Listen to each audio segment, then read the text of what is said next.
Hello friends, welcome to foods hotspot. இன்றைக்கி நம்ம 1.5 cup ரைஸில் ஒரு அடை செய்யலாங்க.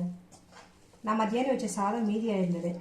அதில் துருவிய கேரட்டு, பொடி பொடியான இருக்கிற வெங்காயம், பச்சை மிளகா, இஞ்சி, கருவேப்பிலை, கொத்தமல்லி தழை, சிறுக்கீரை இதெல்லாம் போட்டு மிக்ஸ் பண்ணியிருக்கேங்க. இதில் கொஞ்சம் பெருங்காயம் தூள் போடணும்.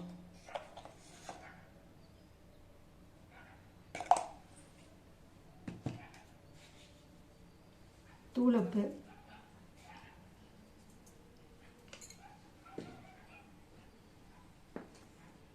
ரெண்டு டேபிள் ஸ்பூன் பச்சரிசி மாவு இதெல்லாம் போட்டு தண்ணி இல்லாமல் நல்லா பிணைஞ்சிக்கணுங்க.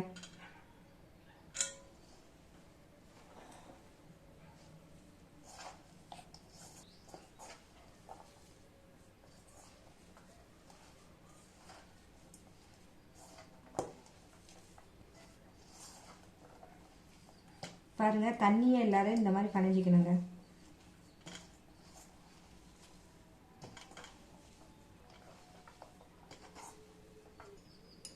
இப்போ மேலே கொஞ்சம் ஆயில் ஊற்றிக்கணுங்க.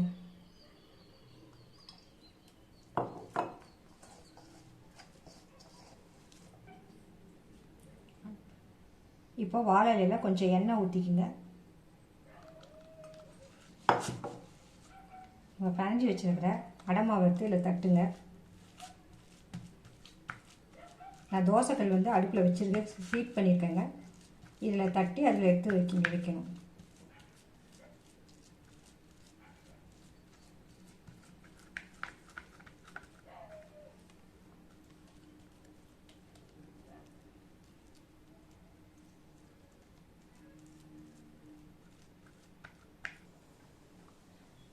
இப்போ கல் காஞ்சிடுச்சுங்க.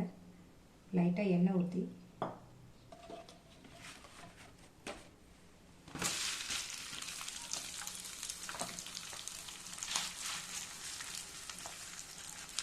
இந்த மாதிரி போட்டுருங்க. மேலே கொஞ்சம் எண்ணெய் ஊற்றி ரெண்டு பக்கமும் திருப்பி போடணுங்க. கொஞ்சம் வேகட்டும். இது ஈவினிங் டைமில் குழந்தைங்களுக்கு செஞ்சு கொடுங்க. இதில் வெஜிடபிள்ஸ், கீரை இதெல்லாம் இருக்கிறதுனால குழந்தைங்களுக்கு ரொம்ப ஹெல்த்தியான ஃபுட்டு கொடுங்க. இப்போ வெந்திருக்குங்க. இப்போ பின்பக்கம் திருப்பி போட்டுடலாம். பாருங்கள், இப்போ எப்படி கலர் மாறி இருக்குங்க. இப்போ பாருங்கள், நம்ம அடை ரெடி ஆயிடுச்சு. இது யாராலையும் கண்டுபிடிக்க முடியாதுங்க, மீதியான சாதத்தில் செஞ்ச அடைன்னு சொல்லிட்டு. இப்போ பாருங்கள், நம்மளோட அடை ரெடி ஆயிடுச்சு. இது சாதத்தில் தான் செஞ்சதுன்னு சொல்லிட்டு தெரியாதுங்க. நல்லா டேஸ்ட்டாக இருக்கும். பாருங்கள், சாஃப்டாக இருக்குது பாருங்கள். சாப்பிட்டு பாருங்கள், அவ்வளோ சூப்பராக இருக்கும்.